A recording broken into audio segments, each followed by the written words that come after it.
ছাদের কিনারা ধরে যাই, নিচে ছাদ একটাই।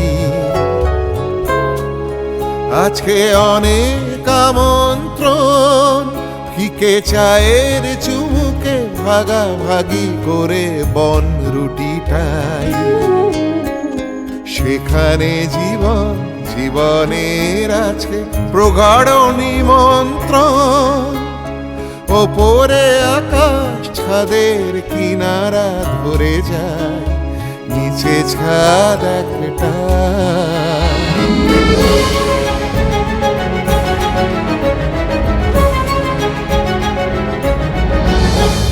সেখানে বাবার স্নেহ অবারিত, জড়িত মায়ের আদর।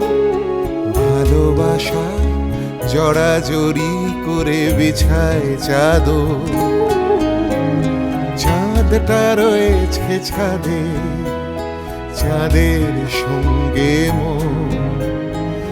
একটা ছাদের নিচেই আমরা করেছি দিন যাপন। মা বাবা ভাই বোন, মা বাবা ভাই বোন। অভাব হচ্ছে মানুষের সবচেয়ে বড় শত্রু। মাঝে মাঝে আসলে খুব অস্থির লাগে। মনে করেন কইতেছিলাম কি যে এই মাসের ভাড়াটা যদি 2 দিন আগে দিয়ে দিতেন তো একটু ভালো হইতো, শপিং করতাম।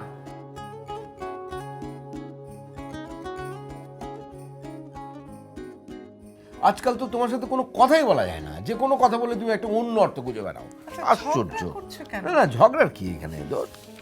ভাই আমি ইতিহাস নিয়ে কনফিউজ না, আমি আপনার কথা নিয়ে কনফিউজড। আপনিই বলতেন যতই বাধা আসুক সামনে এগিয়ে যেতে হবে। হ্যাঁ, যা সত্য তাই জেনেছি, তাই বলেছি। এটাই যদি সত্য হয় তাহলে আমাদের মানুষের জন্য ছুটে লাভটা কি?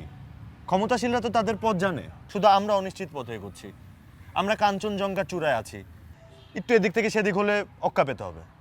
জীবনটাই তো একটা চূড়া, এর হাত পা মস্তিষ্ক সবই আছে, শুধু নেই আমাদের জীবনের বোধ। জীবন যেখানে যেমন, তেমনই হোক তার পথ চলা। ভাই আপনার কি নিজেকে পরাজিত মনে হচ্ছে? কেন পরাজিত মনে হবে কেন? কারণ আপনার চোখে মুখে পরাজিতের ছাপ দেখতে পাচ্ছি। খোকন, এত বেশি দেখা ভালো না, আর সব বিষয় দেখতে গিয়ে নিজেকে বড় করার মধ্যে মহত্বের কিছু নেই। তোমরা উঠতি বয়সের ছেলে, নিজের চোখ দিয়ে যা দেখছো সেই দেখে নিজেকে বড় মনে করছো। শোনো, তুমি যা দেখবে তাই শিখবে, আর সেটাই মানুষের মধ্যে বিলিয়ে দেবে। আর সব বিষয়ে নাক গলাতে এসো না, তোমার চাইতে আমি কম বুঝি না।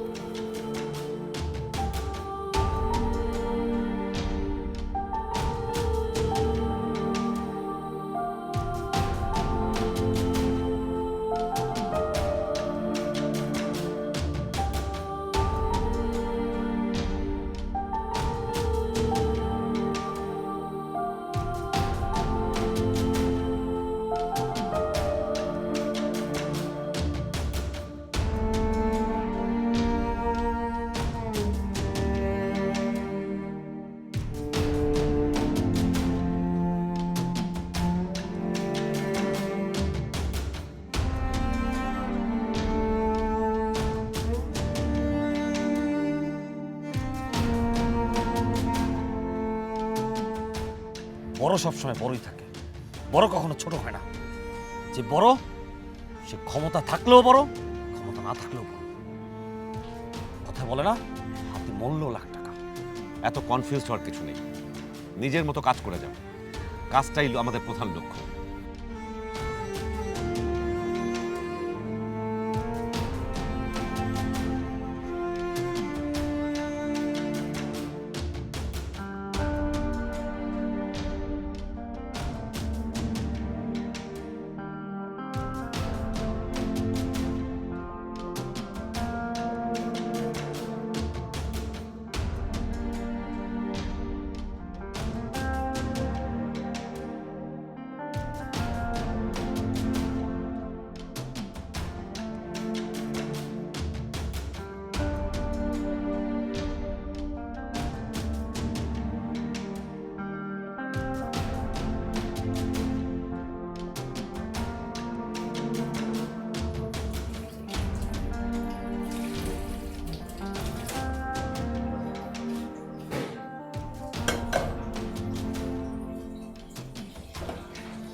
বৌমা, তোমার বাবার শরীরটা ভালো না, তোমাকে একবার ডেকেছিলাম। বৌবনকে খাইয়ে তুমি আমাদের ঘরে একবার এসো। মা, একটু কথা বলতে চাই। মা, আমি আমার সেদিনের ব্যবহারের জন্য খুবই দুঃখিত, খুবই অনুতপ্ত আমি। মা, আমার আপনার সাথে এরকম ব্যবহার করা একদম ঠিক হয়নি।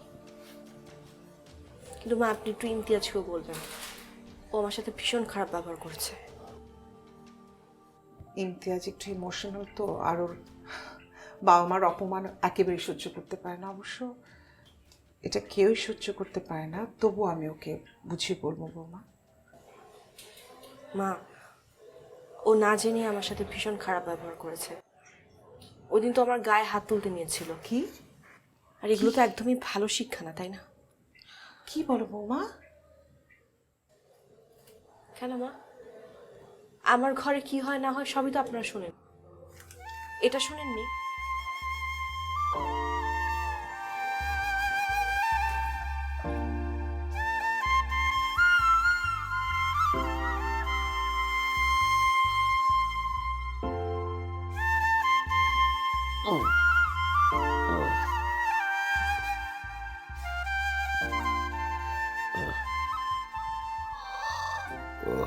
আরে তুমি বিছানা ছেড়ে উঠলে কেন?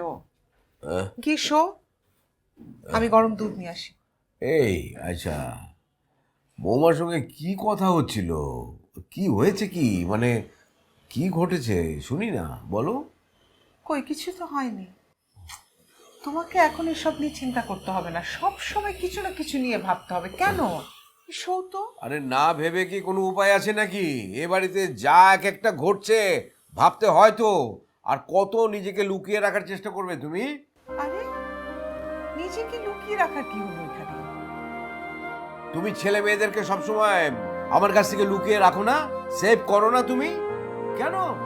আরে কোনো ঘটনা ঘটলে আমি জানি না, এটা পরে জানা, এটা যে কতটা অপমানজনক সে কথা কি তুমি বুঝতে পারো? আমি কি সাত করে লুকিয়ে রাখি? হ্যাঁ, ঘরটা যেমন তোমার আমারও তো। আর পরে তো জানো, ঠিকই তো জানো। হ্যাঁ জানি, কিন্তু পরে ছেলে থানা থেকে বেরিয়ে আসবার পরে আমি জানি, মেয়ে আরেকটা ছেলের সাথে সম্পর্ক হয়ে যাওয়ার পরে আমি জানি, বড় ছেলেটা কোথা থেকে একজনকে বিয়ে করে নিয়ে এসেছে তারপরে আমি জানি। তো তুমি আগে জানলে কি করতে? ছেলেকে থানা থেকে ছাড়িয়ে নিয়ে আসতে, হ্যাঁ? আর মেয়েকে অন্য জায়গায় বিয়ে দিতে, না ছেলের বউকে বাড়ি থেকে বের করে দিতে? এগুলো কোনোটাই করতে আমরা পারবো না, কারণ আমাদের সে ক্ষমতা নেই। আর করতে পারলেও করাটা ভালো দেখা। আমি শুধু চেয়েছি তুমি যাতে কষ্টটা একটু কম পাও। কটা দিন পরে জানিয়েছি তোমাকে। আর তুমি সারাটা জীবন এত পরিশ্রম করেছো, তোমার যেন চাপটা একটু কম হয়, শুধু এটুকুই চেয়েছি। এটুকু বোঝার বুদ্ধি আর জ্ঞান তো আমার আছে নাকি? আমি কি বলেছি ওদেরকে আমি বাড়ি থেকে বের করে দেব? আমি বৌমাকে অপছন্দ করি এই কথাটা আমি কখনো বলেছি? যখন ঘটনা ঘটে ঠিক তখন না শুনতে পেলে বাড়ির কর্তা হিসেবে যে আমার যে কষ্ট হয়, এটা কি তুমি বুঝতে পারো? আমি বুঝি, কিন্তু কষ্টটা একটু কম পাও সেটার জন্যই তো চেয়েছি। চাপটা একটু কমে সেজন্যই আমি পুরো সংসারের দায়িত্বটা নিজে পালন করার চেষ্টা করেছি। এখন দয়া করে একটু চুপ করে বিশ্রাম করো, দুধটা নিয়ে আসছি।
আমি ভাবছিলাম বুনবুনকে নিয়ে আম্মার বাসা যাবো কালকে। কালকে আবার বাসায় যাবা? কয়েকদিন পরে যাও, বুনবুন একটু বড় হোক। কি ধরনের অদ্ভুত কথাবার্তা! কয়েকটা দিন পরেও কত বড় হবে? আর আম্মার বাসায় গেলে কি প্রবলেম? মানে প্রবলেম নাই, তুমি হুট করে এরকম রাগ করতেছো কেন? তোমার সমস্যাটা কি বলো তো? সারাদিন কাজ করে অফিস থেকে এসে তোমার এইরকম আচরণ দেখতে তো আমার একদমই ভালো লাগে না লাবণ্য। তুমি কি আশা করো তুমি অফিস করে আসবে আর আমি হাতে থালি নিয়ে বসে থাকবো, তুমি আসার সাথে সাথে তোমাকে নিয়ে আমি পূজা শুরু করব? আমি কি সারাদিন বসে থাকি? লাবণ্য, কথা বলার সময় না তুমি মাঝে মাঝে লিমিট ক্রস করে ফেলো। আমি তোমাকে সাবধান করে দিচ্ছি, কিন্তু মুখে যখন যা আসতেছে তাই বলে যাচ্ছ। তোমার সমস্যাটা কি? কি শুরু করলি? বাসায় পাশের ঘরে একজন অসুস্থ মানুষ আর বাচ্চাটা আছে, হ্যাঁ? কলা নামিয়ে কথা বল, এগুলো খেয়াল থাকে না। মা আপনি বাবা, আমি তোমাদের মাঝখানে আসতে চাইনি, কিন্তু তোমরা এত জোর চিৎকার চেঁচামেচি করছো, আমি বাধ্য হলাম। আচ্ছা ইমতিয়াজ, বোমা ঘুরে আসুক না বাবার বাড়ি থেকে কদিন, সমস্যা কি তোর? মেয়েটাই একটা ঘরের মধ্যে বন্দি থাকতে থাকতে হয়তো একঘেয়ে লাগছে, ঘুরে আসুক। বোমা, বাবার বাড়ি যাচ্ছ যাও, বেশি দিন থেকো না। দাদুমণিকে না দেখলে আমাদের খুব কষ্ট হয়, তাড়াতাড়ি চলে আসবে। তোর বাবা তোর খোঁজ করছে, যা। না না, কাঁদবি না, একদম কাঁদবি না। না না না না না না না, আসো আসো আসো, কেঁদো না কেঁদো না কেঁদো না কেঁদো না। ও বাবা,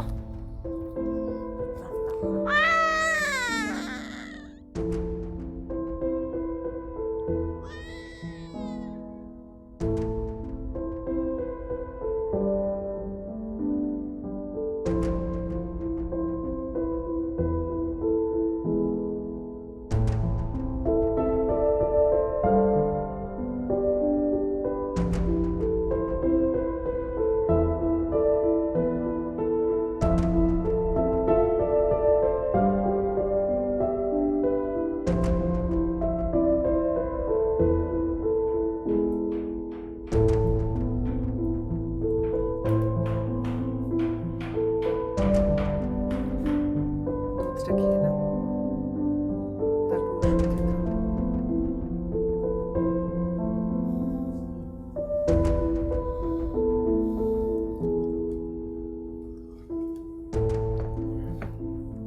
লাবণ্য বলছিল আগামীকাল ওর মায়ের ওখানে যেতে চাচ্ছে। যেতে চাচ্ছে বলছো কেন? তুমি তো যাবার অনুমতি দিয়েই এলে, আর তুমি মানা করলেই সে যে যাবে না এমন তো কোনো কথা না। সুতরাং এগুলো কথা বলে লাভ কি? সবাই তো আর তোমার মতো না।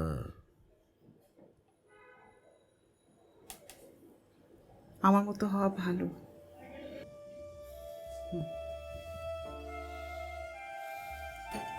কতদিন আমি বাসা থেকে বের হই না, খোলা আকাশ দেখিনি। বাসা বদল হলো, তখন ভাবলাম এই বাসার ছাদে যাব। যাওয়া আর হলোই না। তুমি আমাকে একদিন একটু বাইরে নিয়ে যেতে পারো? আমার খুব ইচ্ছা। তোমার সাথে রিক্সায় ঘুরবো, ফুটপাতে হাঁটবো, লম্বা রাস্তা। আরে ফুটপাত আগের মতো আছে নাকি? লোকজন গিজ গিজ করছে, রোজগারের জন্যে মানুষজন ছুটে চলছে দিক বিদিক। তারপর মানে একদিন আমি যেতে চাই, আমি খোলা জায়গায় প্রাণ ভরে নিঃশ্বাস নিতে চাই। তুমি আমাকে নিয়ে যাবে? নিয়ে যাবে আমাকে? যাবে?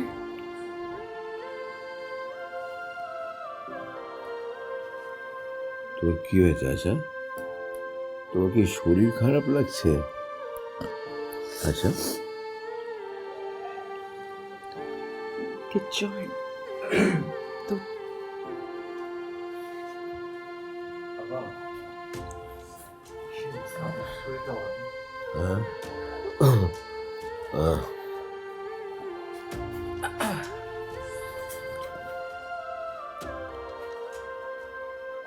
হ্যাঁ, ভালো ভালো।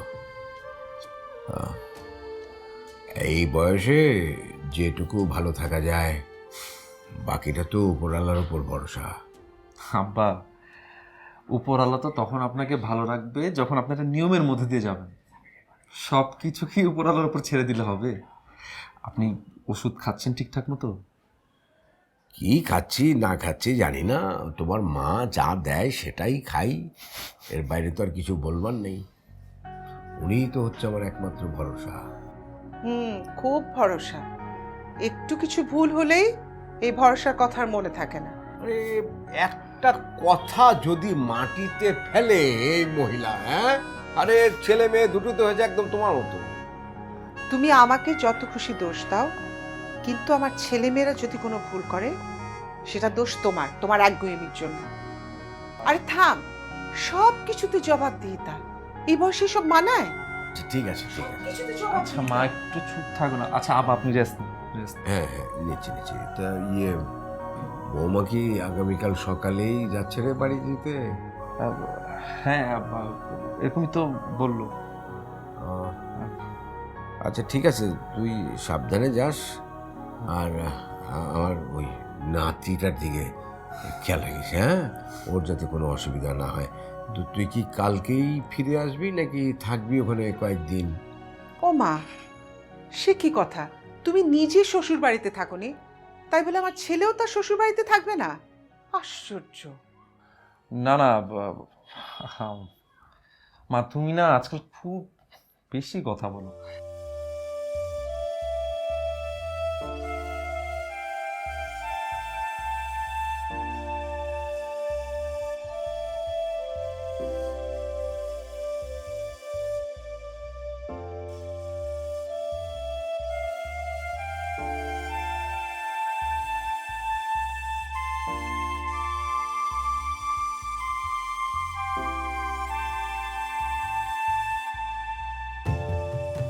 যে কোনো কিছুর তো একটা সিস্টেম আছে, নিয়ম আছে। শিখতে হবে, জানতে হবে, নিজেকে বুঝতে হবে, নিজেকে চিনতে হবে, নিজের কাছে নিজে বসবাস করতে হবে। কিছুই জানলি না, বুঝলি না, হুট করে তুই চলে যাচ্ছিস। এই মিডিয়া দিয়ে কিন্তু হবে না। মিডিয়া হচ্ছে একটা রঙিন জায়গা। এই রঙিন জায়গায় রঙিন হাতছানি দিয়ে কতদিন থাকতে পারবি? থিয়েটারটা কর, তুই তো ভালো করছিলি। তোর মধ্যে এক ধরনের পটেনশিয়ালিটি আছে বলে আমি কিন্তু তোর মধ্যে একটা সম্ভাবনা দেখছিলাম। তুই থিয়েটারে থাকলে নিজেও সমৃদ্ধ হবি, থিয়েটারেরও কাজে আসবে। যতক্ষণ না নিজে সমৃদ্ধ হবি, যতক্ষণ নিজের বোধ ডেভেলপ না করবে, ততক্ষণ কোনো জায়গায় তুই সাস্টেন করতে পারবি না। এই যে টেলিভিশন, এই যে সিনেমা, এখানে কি এই যে এখন তো একটা গ্ল্যামার আছে, প্রায়োরিটি দিচ্ছে, কিন্তু কয়দিন পর যখন গ্ল্যামারটা থাকবে না, ছুঁড়ে ফেলে দেবে। জানতে হবে, বুঝতে হবে, দেন তুই যা। প্ল্যাটফর্ম তো অনেক প্ল্যাটফর্ম আছে, আকাশ খোলা।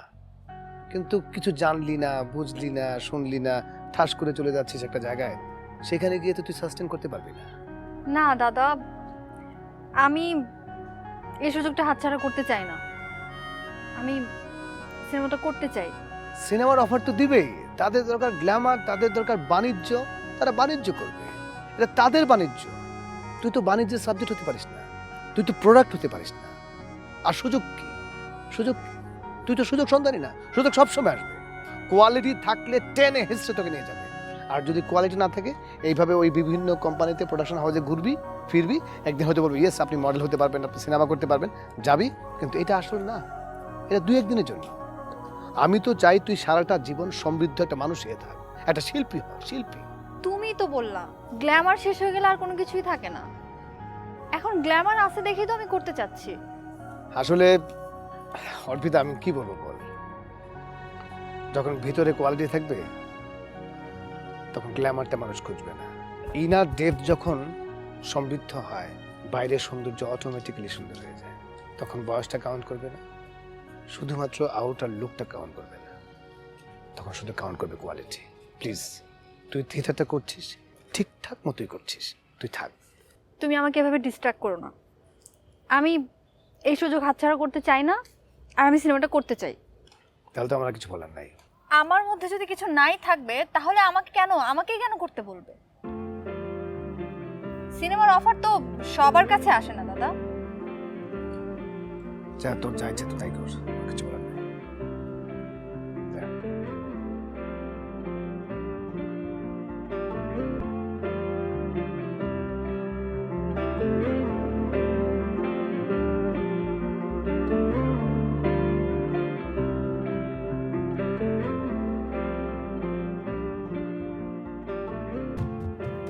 বুনবুন, মা কি দেখছো? দেখো তো দেখি। আচ্ছা আমি না বুঝলাম না, তুমি তোমার কাপড় গুছাচ্ছ না কেন? আমি তো যাব না। যাচ্ছ না মানে? তুমি আমার সাথে যাবে না? না আমার মার বাসা তোমার পছন্দ না, তুমি থাকতে চাও না? আহা, পছন্দ হবে না কেন? তুমি তো জানো যে আমার এখন অফিসের কাজের প্রেশার যাচ্ছে, তারপরে আব্বা আবার অসুস্থ। এই মুহূর্তে তো আমার বাসায় থাকাটা খুব জরুরি। ইমতিয়াজ, এই বাসায় তুমি ছাড়া আরো অনেক মানুষ আছে। খোকন আছে, জাপানি আছে, মা আছে। তোমাকেই কেন থাকতে হবে এটা তুমি বুঝতে পারছি না। দেখছো হ্যাঁ নবয়া বয়া পড়তাছে। আপনার সমস্যাটা কোথায়? আরে শিক্ষিত দেখাইতাছ না? ওই যে মানুষে কয় না যে চোরের মার বড় গলা দুধ দেখায় পাকা কলা। আপনি এত খারাপ ভাবে বলছেন কেন? আমি তো বললাম ও আসলে ওকে বুঝিয়ে বলবো। মোর জ্বালা উচিত কথা কইলে আমি খারাপ হয়ে যাই? হ্যাঁ সবাই শুধু ক্যারিয়ারের পেছনে ছুটছে। চুনুপুটিরা যখন সমস্যার কারণ হয় তখন বুঝে নিতে হয় রাঘব বলে দিন ছেড়ে। তুই কি বললি? রাজু, তুই কি বললি?